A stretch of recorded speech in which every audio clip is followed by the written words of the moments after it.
চিনি ছাড়া এইভাবে একবার দুধ চায়ের রেসিপিটা বানিয়ে দেখতে পারেন। এই চায়ের স্বাদ মুখে লেগে থাকবে।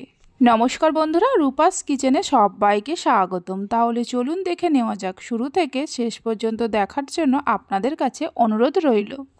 যে পাত্রের মধ্যে চা বানাবো সেই পাত্রের মধ্যে দিয়ে দেব 2 কাপের থেকে একটু কম জল।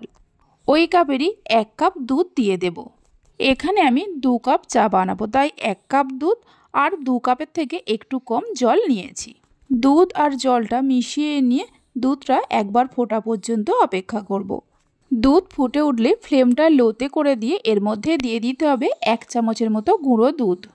গুঁড়ো দুধটা সম্পূর্ণভাবে অপশনাল, আপনারা চাইলে দিতেও পারেন আবার নাও পারেন। গুঁড়ো দুধটা দিয়ে খুব ভালো করে মিশিয়ে নিতে হবে। এবার দিয়ে দেব 1.5 চামচের মতো চা।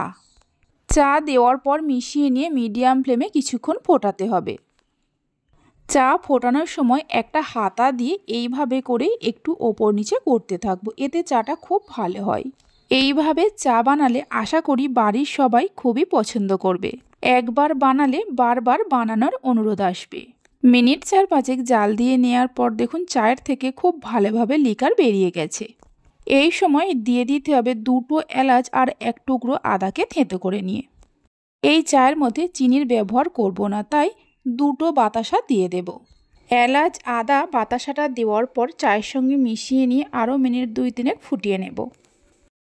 রেসিপি ভালো লেগে থাকলে অবশ্যই একটা লাইক করবেন, বন্ধুদের সঙ্গে শেয়ার করবেন। ভালো লাগলে চ্যানেলটি সাবস্ক্রাইব করে পাশে থাকা বেল আইকনটি প্রেস করবেন নতুন রেসিপির আপডেট পাওয়ার জন্য।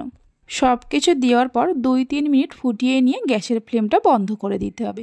দেখুন চাটা কত সুন্দর হয়েছে। আশা করি দেখে নিশ্চয়ই বুঝতেই পারছেন। এবার কাপের মধ্যে ছেঁকে নেব।